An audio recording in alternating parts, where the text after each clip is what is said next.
Hey, what is happening, my friends? Welcome back to the Crypto Junkie weekly stream. Um, I think we got it all running. My first week running StreamYard all by ourselves. I'll be running solo this week. Let's get the screen up. We'll just kind of chill out here for a couple minutes and let people kind of file in. Originally, we set this up to come on right after Kinetics had a morning show. I like the timing of it. I like the challenge of it. I like this. What is this? All screen, no me. Okay, that'll work.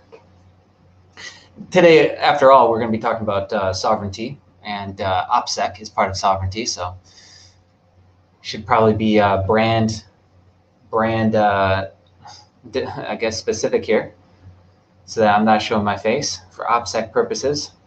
You know, I think about that actually quite a bit.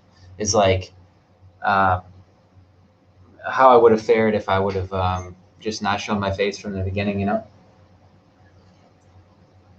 I mean, people. I got coffee I'm drinking, by the way. People know me and know me by name, and fuck, I mean, my shit's all out there. From an OPSEC standpoint, that's an awful idea.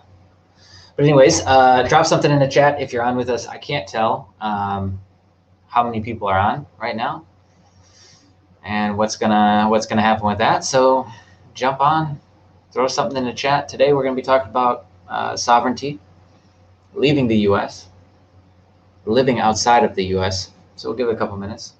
I think the boys stream's ending here in just a couple minutes.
I'd love to hear from you guys what you actually think of this time, if you like this time, or if we should change it.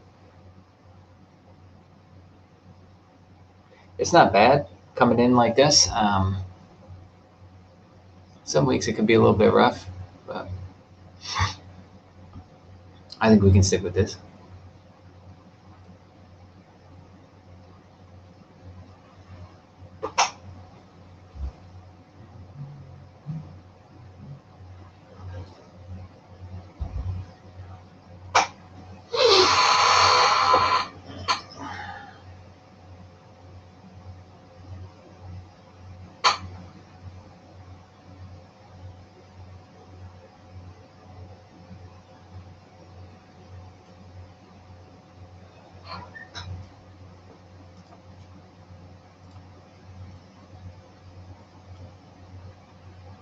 All right, let's see here. Let me try something.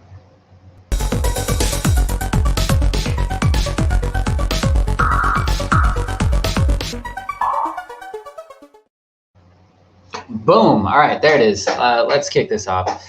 It's 11 p.m. Welcome to the weekly Crypto Junkie live stream, I guess we could call it. First off, let me know what you guys think of the time that we do it. It's going to be me solo this week. We're going to be talking about, in this video, we're going to be covering leaving the U.S. and living outside the U.S., as you can see on your screen right there. And I think this is a pretty important topic right now, especially like we're talking about crypto, right? This is Crypto Junkie channel.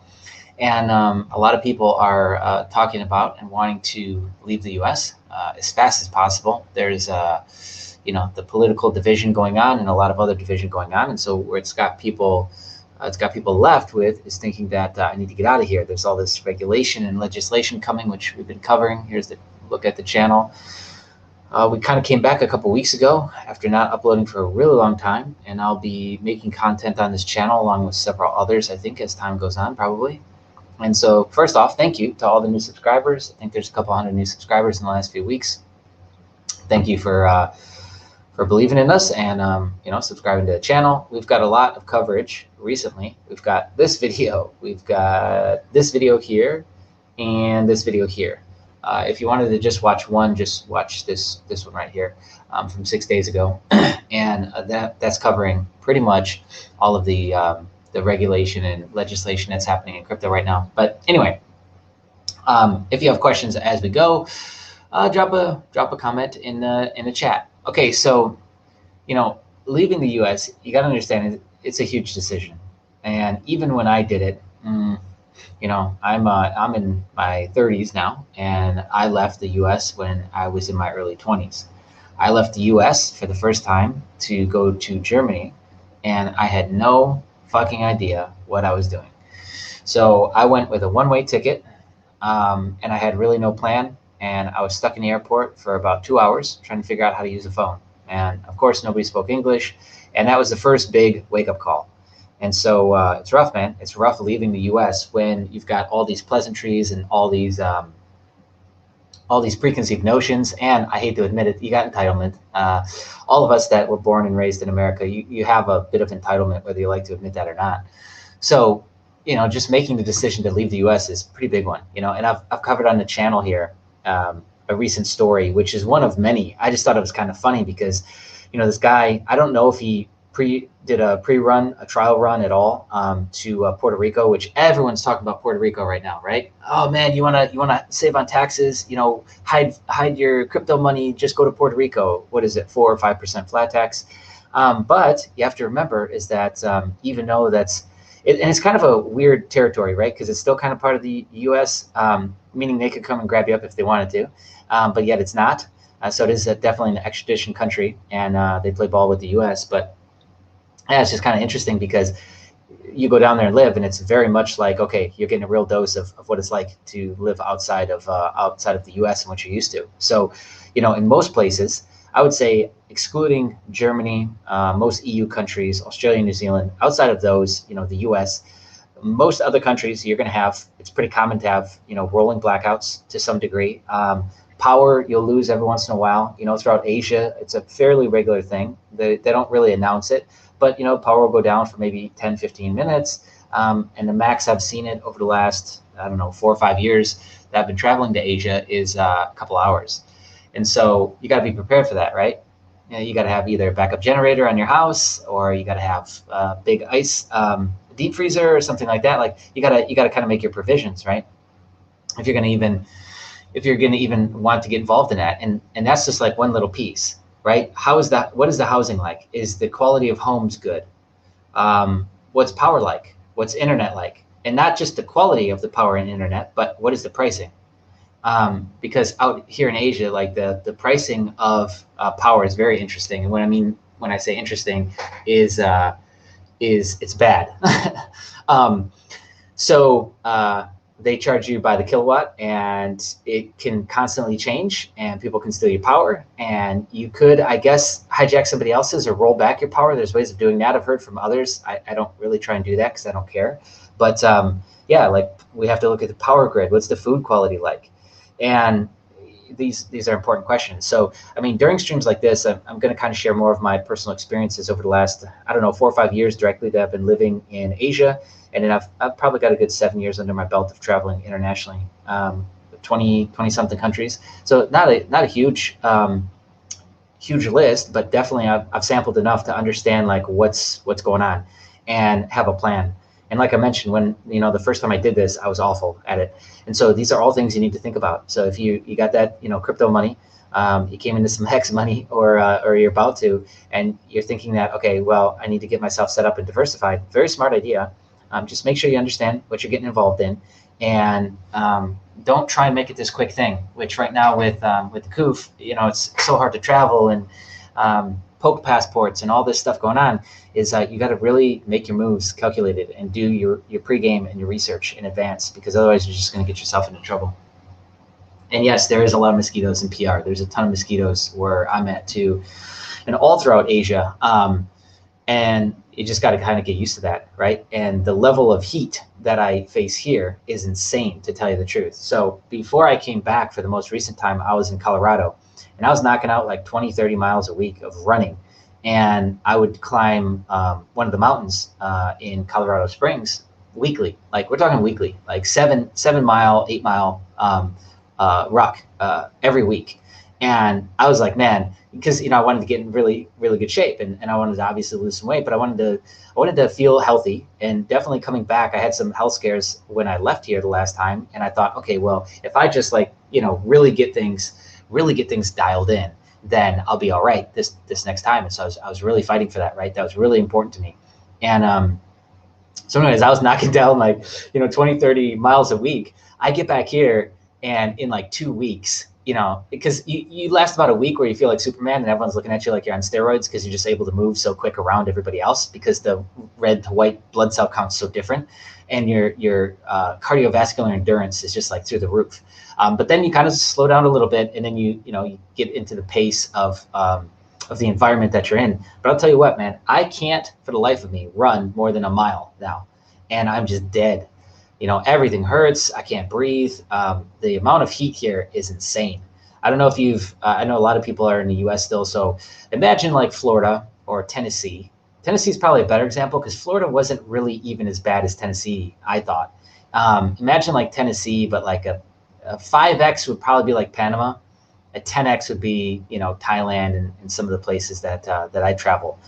And so that's what you can kind of expect, which is, another thing to think about. So now we got to start thinking about electrolytes and water intake, right? Because dehydration can cause a lot of really stupid stuff. It can cause your brain to not function properly. You can have all kinds of issues start to creep in just from being dehydrated. So again, these are all things that you should probably be looking at and thinking about, right? So what I got on the screen is I got these. This isn't even like a whole list. I actually went into a quality of life and standards of living video recently, where I kind of broke down and tried to put into perspective, how good it is still in the US. And I understand there's a lot of looming tax stuff, and there's a lot of woke progressive stuff that a lot of people don't like, and they might come after, Second Amendment rights. And I understand all these things, right? I pay attention to them just like you do. Even with all that being said, like, I don't think that's a reason to run out of the US right now. And again, if you want to start dabbling and start getting your feet wet, then yes, do it, so that you can start to get yourself prepared for it. So we want to be looking at housing, the quality of housing, how long the housing lasts. And I'm going to go through these, and then I'm going to give you examples from all throughout Asia and some of the experiences that I've had, right? Okay, so yeah, cool. I see we got some people coming in now. All right, so housing and then job. Like, I've done digital marketing for, I don't know, 7, 8 years now. And so I don't really have to worry about that. I can kind of work from the internet anywhere I go. And if you're trading crypto, or if you're investing in crypto, or doing whatever with crypto, you're in the same boat. Food. How is the quality of food? Is it good? Is it organic? Like, I love the fact that here I can just go down to a local market where that shit was grown on their farm, without pesticides, without aggressive, Roundup being used on it. And it's really, really good. And you can tell that it's very nutrient dense. And so that's just kind of like the norm here. So very lucky on the food front, and not so lucky on the power internet front. Internet goes out twice a month, and it's like some big fiasco, and we got to text the sales manager, and then he kind of plays dumb, and then, oh, there's an outage, and then, oh, we got to try and fix it ourselves, and we got to go through this roundabout of resetting the modem, resetting the router, sometimes 5, 6 times, and we're texting them back and forth. Well, we got to send out a rep, but we're going to charge you for it. He might be able to fix it. And most of the time, be honest with you, we just end up fixing it ourselves. And we've gotten quite good at it. So again, that's a reality. Power, you pay a meter. So you basically pay a certain amount, and those kilowatts last you a certain amount of time. Very, very different. Some of the, and there's 2 different systems. And this is true in most Asian countries, is it's not one centralized system. So there's a couple different power companies, and there's a couple different ways that power is distributed. So one is like a meter, and the meter runs, and you have to refill it. and you have to refill it through like some sort of application, or you'd have to go down to a local store and repay it, or you have to have a local bank account. And again, so these are all things to think about. And then there's also one where it's just like power in the US and you pay it every single month. And you know, you can just wire them the money or pay with a card. You can't use a foreign card, but you know, you can wire them money, do a transfer, or you know, pay them cash. Transportation. What is transportation like for you? Can you get vehicles or bikes? What is it? You know, out here in Asia, a lot of it is bikes. They don't have big cars. It's kind of hilarious to me that they're starting to bring out big cars because there's really no point. The roads are so fucking small. It's very much like Europe, like inner Germany or inner France, which I've also lived. Very small roads. I mean, New South Wales, Australia would be another great example of tiny roads.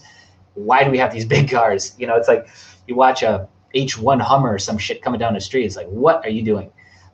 They don't have those here, thankfully, but they're starting to get like bigger vehicles, like bigger Nissans and what's the other one? I don't know. I saw like a full-size truck the other day, and I'm just like, what are we doing here?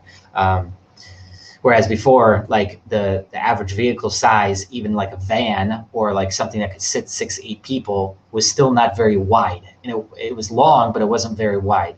And so now you start to bring in Pajeros, and you start to bring in like these full mid-size and full-size SUVs, and yeah, it causes problems on the roads.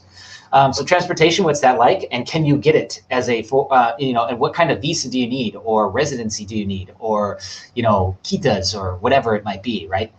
And in quality of life, what's the quality of life there for you? And, you know, so now that I've covered these, let's kind of go in depth. So housing, G countries, housing is really, really good. Non-G countries, let's call them emerging markets because I don't want to be disrespectful and call them third world countries like a lot of people do, because they're not.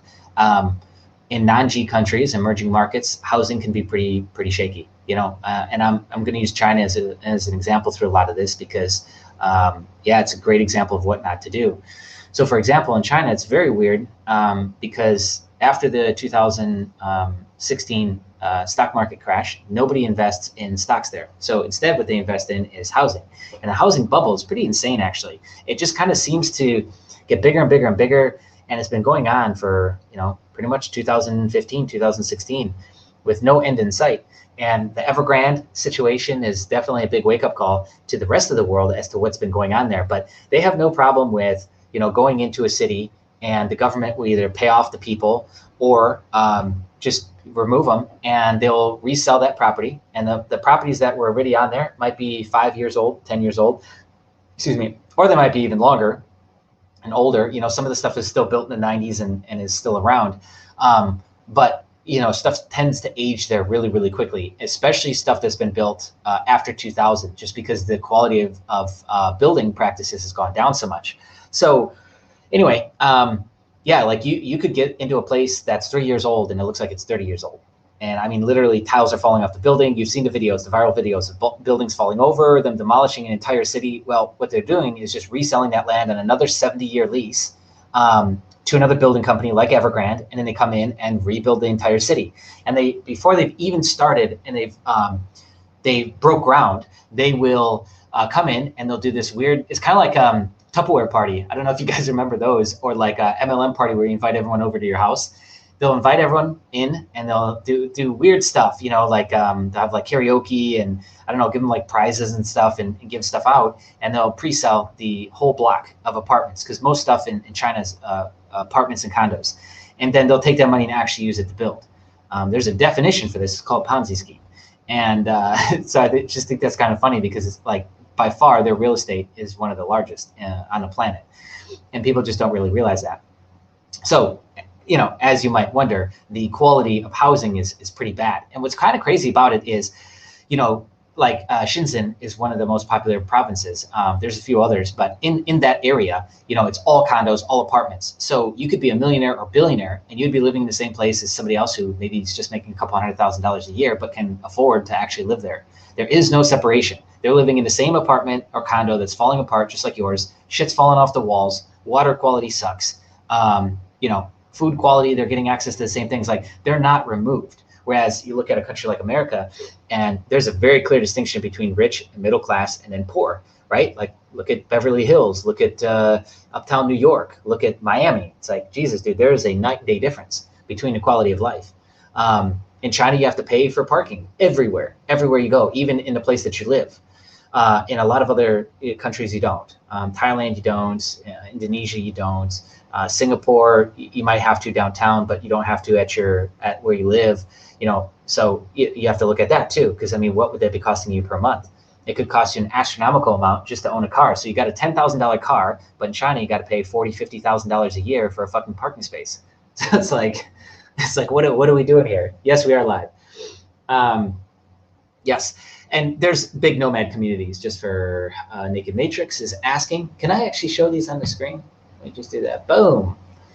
Sweet. Do you feel safe? Rapid corruption. These are actually all really, really great, really great questions. And I can tell you that I have been extorted. And this is where I might get myself into trouble, because I come on stream and I really just want to give you the best possible information. Sometimes I might be putting myself at risk from an OPSEC standpoint because, yeah, I'm still traveling to these places and I definitely don't want to get blackballed and have more trouble come my way. But corruption is very, very high in South America and Asia. Now, you have to understand something. In my eyes, let's qualify this. There's corruption in America every fucking minute, but they doll it up and they name it something differently. So government corruption and congressional corruption is called lobbying. And so it's the same shit.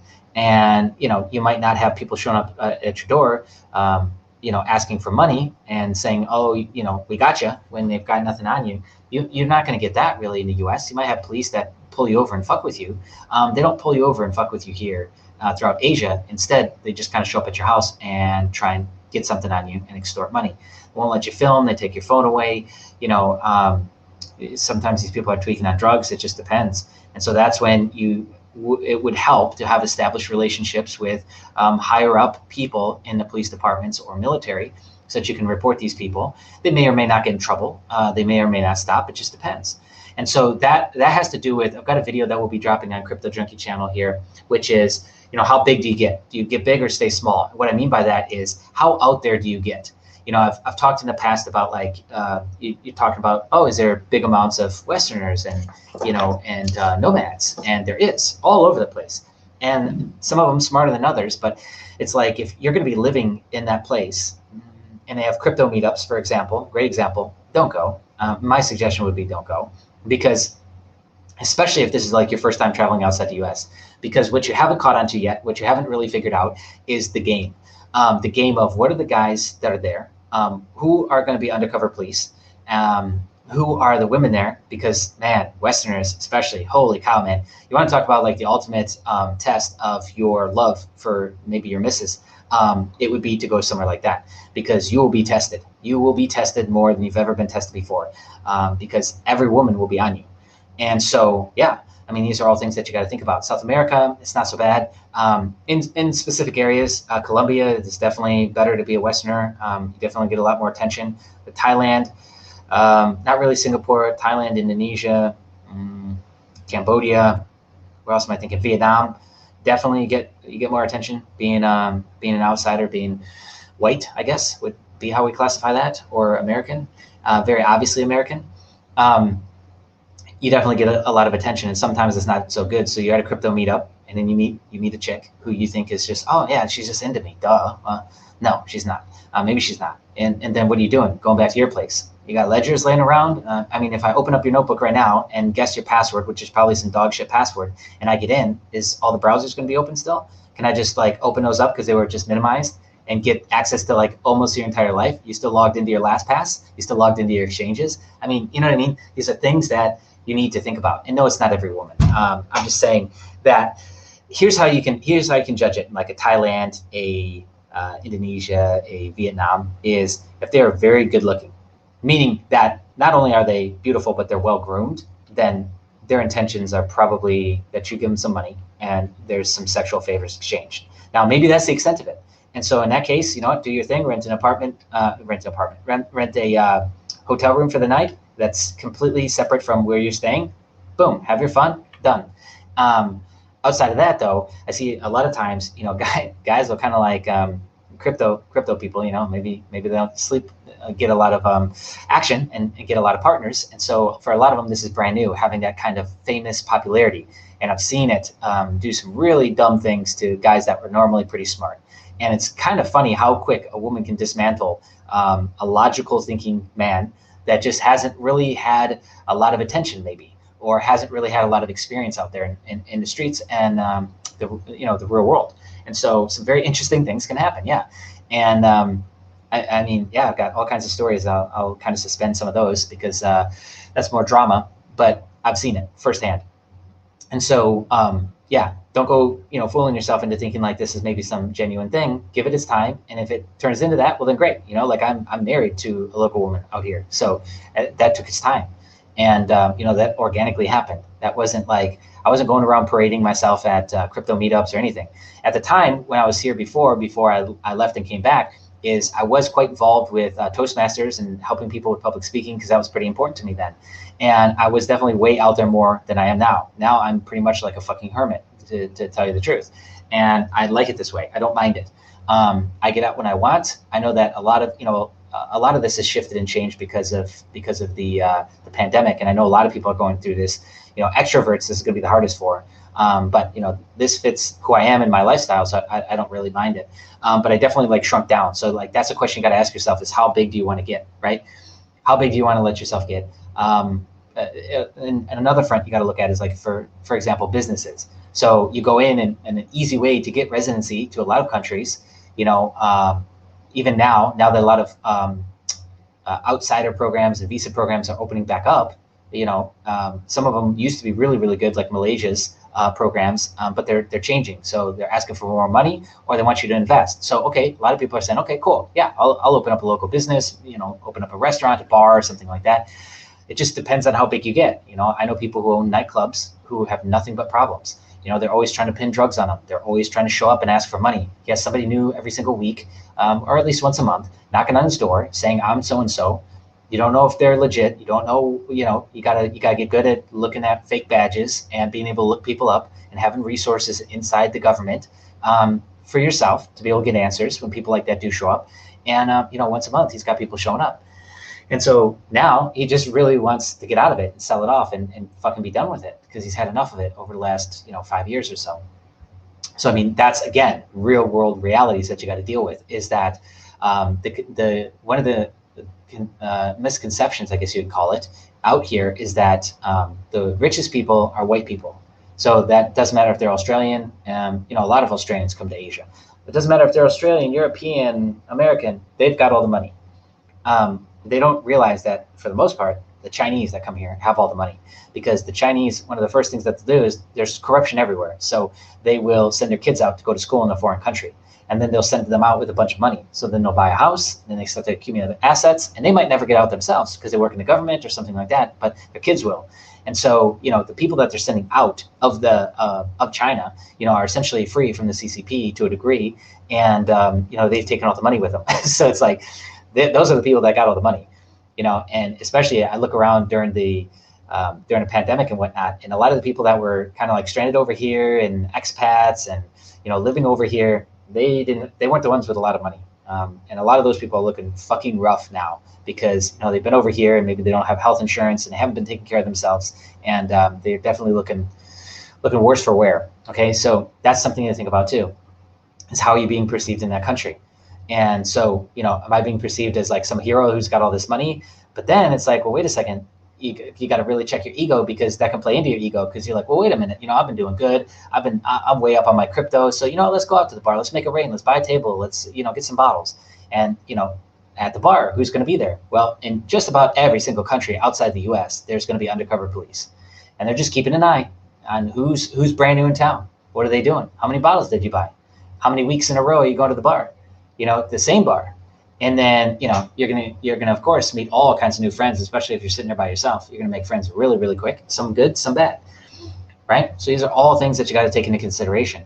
And the ego will do funny things, especially when you first start making money. I remember when I made my first $1 million off of doing digital marketing and digital publishing, and oh my God, like some of the shit I did is just, it's like fucking embarrassing still to this day. Some of the behaviors and stuff that I did. And it was just because, I was young at the time, and money really just tends to accelerate and put a magnifying glass on bad traits, good traits and bad traits that you've already got as an individual. And definitely, so if you're an asshole, you're just going to be a bigger one with money until you grow and you, you mature. So I definitely fell into that trap. And so I see time and time again here, even when I was, more out there and involved in the communities, is I could tell when somebody came in and they were a day trader and they were doing good.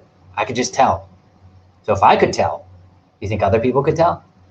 I don't have military training background, but I've been trained since then by a lot of people in the military to be able to read a room, to be able to, self-awareness, perception, and things like that happening, situational awareness, let's call it.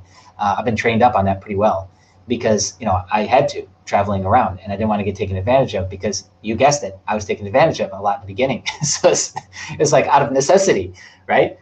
So again, these are all things that you got to think about, right? So, all right, let's catch up on chat. Yep, live, jumped on a little bit early.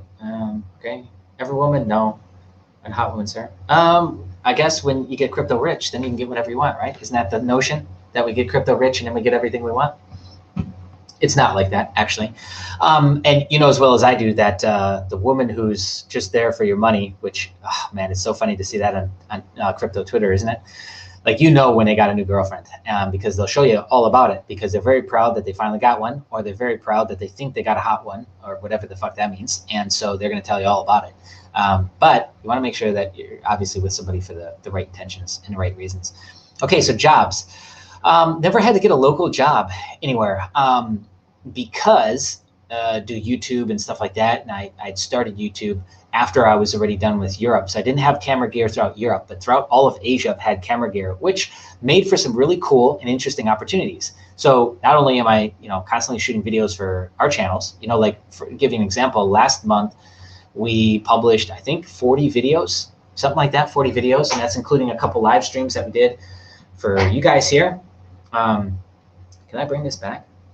Yeah, okay, cool. So that's including doing some live streams here, the couple of Crypto Junkie ones that we did, but we did 40 videos last month. I mean, I think our highest month was 60 that we've done. And that's besides emails that I'm writing for 3 different emails, and so on and so forth. So there's quite a bit of work that I'm constantly doing. But if I wanted to, I could get promotional work. Like we could go and shoot videos for restaurants. We could go and shoot videos for city. If you had a big enough channel, you can also get interesting opportunities with the Board of Tourism in different countries. A lot of times, if you're like an influencer, they will try and hire you to make some sort of promotional video so that they can then go and take that and promote it across the internet, across, the tourism websites and stuff like that. So cool opportunities like that definitely open up if you're savvy with camera gear. If you've got your own camera gear, that obviously helps as well. Or if you know how to edit videos, how to create graphics, stuff like that. I mean, you can find jobs like really, really easily in just about any country. Trying coffee tonight. And yes, for everyone who's wondering, I am the tab master. There's hundreds of tabs I've opened. That is why you build a better computer. I built the recent custom computer that I did so that I could have more tabs open. Duh, that's how this works.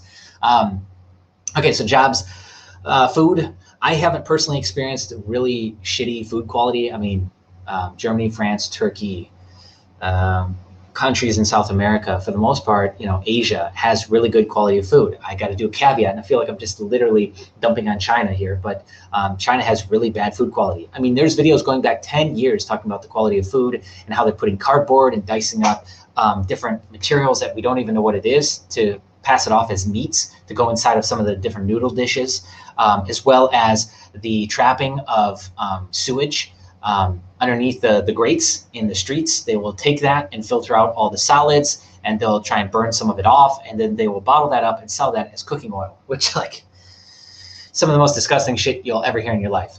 And that's why most people over there, they have kidney issues, liver issues, they die young, they've got all kinds of fucking health problems. Well, shocker, right?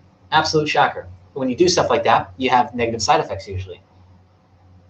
Mm. They also, I feel like I got shit in my teeth. They also do weird stuff with the chemicals and sterilization that they do for vegetables and fruit. It's very hard to get even high quality vegetables and fruit there, but those types of foods are very, very expensive in China. So food quality as a whole is really bad. They still eat dogs there in North and South China. I know that recently there's propaganda campaigns trying to like, no, it's the South, no, it's the North. No, it's fucking everywhere. You can see, live stream videos and videos of people who've shot recent video there, and you'll see dogs hanging in the background of the wet markets for sale. So yeah, they're still eating really bad quality of food, different organs and body parts like that a lot of people in the West don't eat or don't think you should eat or can eat, etc. Right? So food quality is going to vary, but I mean, somewhere like Singapore, absolutely amazing food quality. Thailand, I would say, has great food quality. Cambodia, Vietnam, great food quality. That brings me to the next thing, which is pollution. A lot of times you're dealing with a higher level of pollution than you realize. And so, you can filter out a lot of that, especially if you're riding on a bike. You've got a helmet on, right? But it's only comes down to like here, and you're still like huffing in. Let's say you're on your I think we call them mopeds in the U.S. or scooters. You're on your little scoot, and you're behind a diesel truck. Well, you're sucking in all that carcinogenic crap, and so the direct access and how it's hitting you a lot of times you don't really realize with the different pollutants, right? So that's something to keep in mind. Definitely throughout Asia, I'd say that you're in direct contact with more pollutants than you realize, right? Water quality, that's another good thing. And land quality, again, I'd say, I don't know if specifically of Cambodia, Thailand, Vietnam, Indonesia is good, Singapore is good, China's really bad. About 70% of their land is believed to be polluted and like in really, really bad shape. And that's an old stat. A really, really old stat. Okay, yeah, so, water quality. Usually it just has too much calcium. In Asia, South America, you can run into that problem, so it stains everything white. I'm sure you guys have seen photos of that on the internet, right? It's all white stained up. That's just too much calcium in the water, and they make different things that like clean that off your walls and clean that off your shit, but the water could be quite harsh, right? So you can do a water system on your house, or if you're renting, you can do a water system, something like that, right? So that would take care of that sort of issue. Power and internet, really don't have any horror stories with internet because, in most countries, there's like 3, 4, 10 different providers. I'd say the most I've ever seen is 6. And, if you go with one, because 3 or 4 will be able to service your area, usually, always, very rarely, but you definitely want to check this out. So if you think that you're going to kind of like get outside the city with like Thailand, outside of Phuket or like more inland, if you're wanting to do something like that, you got to watch because there's only 1 or 2 service providers for internet. And sometimes it's just one. And if they don't have it, they don't have it. Right? Whereas down in the city, you can expect 3 or 4, no matter where you are, who will probably be able to service you. Some sort of fiber too. So it's like right now I'm getting, I'm paying for 150, but I get, I'd say on average 50 up down, which is, it is what it is. You get 3, 4 people working on it, editing video, processing video, etc. It can start to slow things down the more devices you get on it for sure. Buy a really good router. Don't use the one that they give you, which is like a UA. A lot of times they've infiltrated everything over here. So they try and give you some dog shit UA router and just get rid of that and buy something really, really nice, like a Linksys or something. Spend some money on that. You can always sell it on your way out. Good thing about buying anything in a lot of these countries, you can sell it on the way out. There's always going to be a secondhand market. So even if you bail out in the country or you want to just rent it out, there's options to do that. Airbnb is a great way to rent out from a housing aspect. Even though tourism overall throughout Asia, which helped really fuel most Asian countries, is really, really down because most countries are still closed. When it comes back, which it will in some capacity, is you can always rent out your house. So that's a good way to make some spare income, right? Okay, so covered power internet for the most part. Yeah, there's like kind of old way of doing it and new way. So you pay directly at the pump, so to say, is basically the box at your house. You got to recharge that some way, or you just pay monthly. Transportation, yeah, for the most part, you can make a friend, or you can go through some basic paperwork yourself and be able to have something titled in your name, meaning that you have ownership of the bike, or you can rent. Like a lot of these places, you can just rent a bike, and you can rent it on a monthly basis. So that's an option. yeah, and then quality of life. I mean, quality of life, I'm pretty sure is measured by like the wealth aspect per thousand, the age, like how old people live per thousand, things like that. I don't really have that data and those stats, but I can tell you that for the most part, it's pretty good, right? It's pretty good. So there isn't really a country that like sticks out. I mean, in every Asian country I've been, you see people living upwards in their 90s. I mean, they get to look pretty rough, don't get me wrong. In their high 80s and 90s, but I mean, they're still walking around. A lot of them still walking around and doing physical labor and physical work. South America, I'd say the same thing. So I'm not really seeing some detrimental thing that is occurring there that is affecting the people, right? So anyways, what else? Questions from you guys, for the those that are on with us? If you got any questions, I'd love to take them. Otherwise, maybe we'll end it there. I feel like I just keep talking about this over and over again with leaving the US. I just feel it's really, really important right now, because every day I go on the internet, you jump on like Twitter, you jump on Discord groups, whatever, and you've got, a sizable amount of people talking about they want to leave the US. And everyone thinks that they're hot shot and that they've got it figured out and that they're going to be just fine when they go to another country. And it's not always like that. You really do got to watch out. You got to protect yourself and go through some logic and go through some common sense in terms of how much you want to be out there and how you're doing it. I always suggest to do a trial run if you can. Go there for a week, go there for 2 weeks with yourself, not with your family, not with your kids. Try it out. If you like it, great. Now, we've got everything set up. We put the rest of the pieces in place, and either do another trial run where you're getting the pieces set up so you can bring the family right over and it's a seamless transition, or you bring them back and you go through those first couple weeks or couple months where you're kind of stumbling and fumbling to get them enrolled into schools, get vehicles, get housing, and get all that stuff lined up. But you can do that still in most countries. What I mean is, you can come in with a basic level of research and land and rent a villa if you're in Asia, or a house or similar. I think they're even called villas in most South American countries too. Rent a villa for maybe give yourself a couple weeks or a month, so that you can kind of take your time and really get acclimated. Because again, hopefully you've already been there for at least a couple days before, and then you'd go out and you either search yourself or have somebody show you around, get your housing lined up, rent your bike or car, or buy a secondhand on a second market, get set up there, and then kind of get your routes figured out for family and what you guys are going to do. If I assume most people are going to be working out of the home, so they're not trying to get lined up with a job. But those are all things, job especially, you'd want to get lined up in advance, because you don't want to be just showing up and then trying to find a job. That'd be stupid. How far does your money stretch? That's a great question, and probably one that I should have on the list. Pretty far. I mean, the quality of life for like $2,000 a month is pretty similar to a $3,000 to $4,000 a month in America. Just keep in mind that most countries, they might have Red Bull, they might have Monster, maybe. Me personally, I'm jonesing for a really good energy drink. I don't know why. I'm just like fiending for it lately, because I haven't had it in like a year. But in some countries you can't. In some countries only have Coke. They don't even have Pepsi. You can get water everywhere, and you can get sparkling water or carbonated water, and you can get regular water and drinking water everywhere.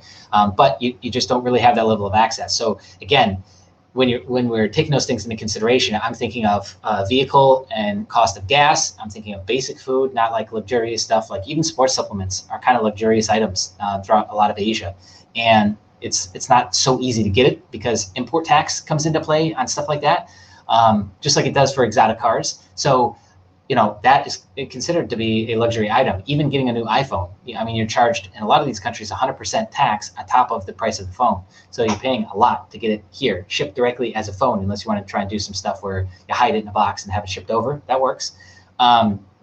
Sports supplements, your branch chain, your morning greens, your protein powders, those are all, a little bit tougher to get, and definitely run on, inventory that's based on what they can order and have brought in. So just keep that in mind. You want to have those things stocked up. But yeah, I'd say, you're about half the cost of living in a traditional metropolitan outside of LA, Miami, New York. Those are, I don't even know what it costs to live there anymore. It's been so long since I was in San Diego. I mean, it's probably been 4 or 5 years since San Diego, but I remember even back then, $3,000 to $4,000 in San Diego wasn't really cutting it a month for me. So Last time I was there, I was in Colorado. Probably like 3,000 to 3,500 a month is what I was spending there. And I'd say you could get away with probably about half that, 1,500, 2,000, and you're living pretty freaking good.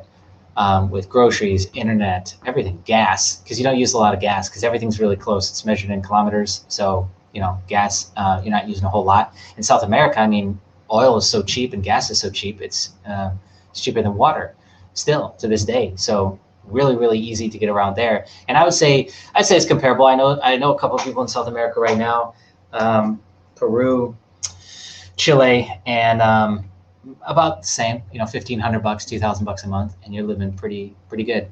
You don't down there, you're going to struggle with getting even basic protein powder though. In Asia, you can still get protein powder and stuff like that pretty easily. So I'd say in terms of cost of living, stretches really, really far. So I mean, just imagine if you're making 5-10 grand a month. I mean, you're in really, really good shape. And especially if you're going to keep both residencies and both passports, you've obviously got tax liabilities back there, or maybe you're making the transition and you're saving up to get into these different residency programs. I mean, average residency program now is about 150, 175K per person.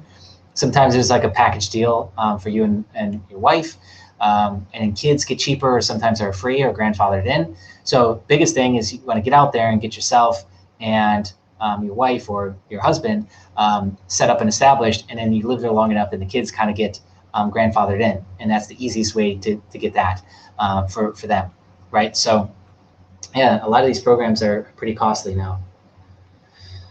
Do you use their banks to cash out crypto? Yeah, I don't want to talk specifics about it, but for the most part, yeah. It's crazy that, okay, let's talk about this for a second. So you know how that in Twitter and in the US, you're hearing about all this USDT FUD, right? United States dollar tether FUD, right? Just today on one of the largest exchanges here, there was, in the last 24 hours, $252 billion transacted. That's the volume for the last 24 hours in USDT. They don't give a fuck about that over here. And it's weird. That's like one of the most stable ones. More stable than DAI, more stable than USDC, more stable than even like their local currency pairs, is that you'll oftentimes see huge amounts of volume with USDT. And that proves a few different things. Is one, obviously people are still trying to get their money out of China with the recent mining ban. And there's just a lot of money that moves, right? And so it's fairly easy to get yourself set up. Just understand, just like in the US, I was actually, when I first came out to Asia, like I was, as a US person with a US passport, signing up for Asian crypto exchanges, getting approved, and withdrawing unlimited amounts of money. But this was 2017 and 2018. Shit definitely changed really, really quick after that, because I got banned from all the exchanges. And so we had to figure out something different there. But yeah, if you, now in this current environment, I don't think you could get any exchange with a US passport as an outsider without having to get a local ID and have a local bank account. Good news is that a lot of these local bank accounts are, I wouldn't say easy to get, but very obtainable. And the thing that you want to look for is like, okay, so if you're going to plant your seed in Asia, then there's some of these banks that are all over the place. Some of these banks are in Singapore, Thailand, Indonesia, Cambodia, Vietnam. And so once you get one of them set up, so you figure out what's the easiest country to get that bank account set up at, right? Because then I can just go to like the hardest country to get, which the hardest country to get a Asian bank account set up in will always be Singapore, because it's just too big now, it's too popular. 10 years ago, would have probably been pretty easy. Now, really, really fucking hard. So instead of going to try and go to Singapore and get some, UOB or what's another big one out there? I can't think. But instead of trying to get one of the big ones out there, I think CIMB is another big one out there. Go to another country that has it, and it's way easier to get, or you can get residency cheaper, or you can get just some sort of like good visa, right? Like you could jump over through Indonesia and get Kitas pretty cheap, and then you could set up maybe a couple of these bank accounts, and then reposition yourself in Singapore, get approved for the exchanges and the maximum withdrawal rates, etc., so that you can actually live and you're not taking out pennies per month before you cap that out, and then you're set. So that would be a way that you could do that. But yeah, you absolutely can still cash out There's other ways to do it too. I'll give you an idea of what that looks like. I won't go into details, but in that foreign country, you could make a friend, guy or girl, and you could have them put up their ID, and they're basically they are the ones that did the selfie, put up their ID, put up all their shit, and it's your account. I think that might be considered fraud in some countries. Not really sure. That's entirely up to you to figure that out, and the legality of that. Check in with your accountant or your legal team on that front. But that is another way that you could do it, and people would do that day and night. Yeah, that's really easy to do in a lot of these places. But just understand that now, now with crypto being so popular that it is maybe everyone knows about it now. So you might run into issues where they're trying to hijack the account or take it back. I don't know. I'm trying to keep some stories out, so it's like I'm kind of dancing around in my brain of maybe some personal experiences that I've had doing that. So I know it to be true, maybe not. In the past, don't know. So anyway, yeah, what else? Cost of living, how much does your money stretch? Cool, man. Appreciate you, Naked Matrix, jumping on and hanging out with me the whole time. Don't panic. I love the support you've given us over here on the channel. Yeah, I really appreciate that. We got a ton of videos coming up, by the way, for Crypto Junkies. We're going to start to get into some of the history of Bitcoin. I've definitely been checking in on Taproot and some of the newer development that's going on there, because if I'm being honest, hadn't been paying attention. And I kind of thought that development on Bitcoin was dead. It's not. Taproot seems pretty promising with some of the multi-sig stuff that they're doing to add in layers of anonymity. I do like that a lot. I don't know how that's going to work with it's going to get grandfathered in as a digital asset, which essentially means it's a digital asset commodity. So the classification is two things: digital assets and digital asset securities. Commodities, securities, right? So Bitcoin, ETH, and all Bitcoin and ETH forks are going to get graduated into or grandfathered into commodities, right? But if we start going, and this is going to be an optional update that chains are going to be able to decide if they want to do, is that starting to change the classification, or is the U.S. government not going to like this because they really like Bitcoin right now because it's very easy to track everybody. There's zero anonymity. That blockchain is forever, and they can just go in there, and once they get the exchanges to play ball with KYC and dump all their data out the back door, now they just got to backtrack the one time that you deposited in there, or one time you bought through Coinbase and sent out, and they got you. So they will have algorithms and AI do all that heavy lifting, and they will be able to track, I think, to a high degree, 80–90% of people. When that rolls out. So something like Taproot, with some of the changes that they want to make, I don't see that as being a good thing for the draconians who want to steal all your freedoms. I don't think they'll like it. Cool, yeah, recommended by Hex. Yep, Kinetics is one of the original members of the Crypto Junkie community, man. He's been with us since the beginning. And so, yeah, that's probably why he suggested that. So I appreciate you jumping in here. And it's kind of funny, that community I really, really love, because they are a lot of like-minded people. And it's very rare in a community that, first off, it's not toxic. Okay, it's just that's so common now in crypto. It's so weird that that's become so prevalent. But yeah, to have a good, welcoming community where they're not going to just jump on you and, oh, you're an idiot, and why don't you know this, and you should know everything kind of mentality like a lot of communities have. And there isn't like a high trolling degree either, where you need like some kind of codex to decide like what is the meme language that we're using in this community. None of that. Very welcoming, and tend to be really, really sharp. Like all kind of the same people. Like look at the stuff I'm talking about. I guarantee you that there's like 5 other Hex-based channels that are probably talking about this pretty similar shit, right? Freedoms, sovereignty, like getting second passports, all part of sovereignty. So it's kind of funny how that works. So definitely very high caliber, like-minded individuals in that community, which I love. And yeah, so that's testament to the quality of the project, testament to a person that's running Hex. Let's call it Richard, isn't running Hex but created Hex, and he's a man of his word, and it's tended to attract a lot of people who are men and women of their word. They have high integrity, right? These are all very, very good things. There is none in most Asian countries. I don't know about Singapore. So capital gains tax in Asia, there's none. And in fact, it's like kind of funny, in a couple of these Asian countries, they just started in the last couple of years to like try and pin people down to paying taxes. Imagine that, like taxes being optional. Holy shit. Absolutely amazing.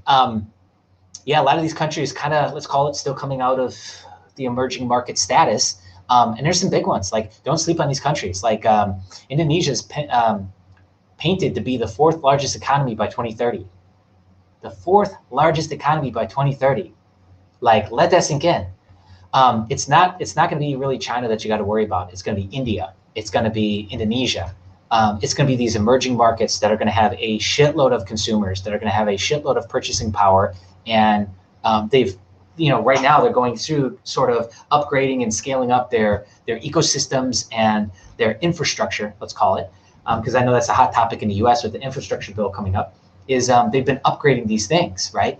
Give them time. There's still a lot of dumb shit going on over there, but give them time. And I think that, if you get in now, 10, 20, 30-year outlook looks very good in a lot of these countries. Very, very good. So yeah, to answer your question, in some of these countries, they are just now starting to really pin down their residents to actually consistently pay taxes.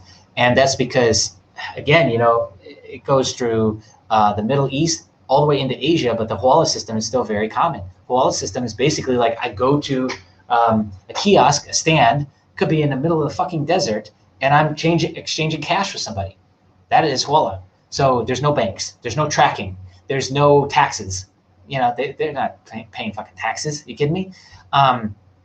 It's just cash system, right? And that's what they really want to get rid of. Like the power structure really wants to get rid of is cash, because it's so easy to hide, and it's so easy to, you want to talk about money laundering, funneling, doing illegal activities. Like, it's not crypto that's doing it, it's cash.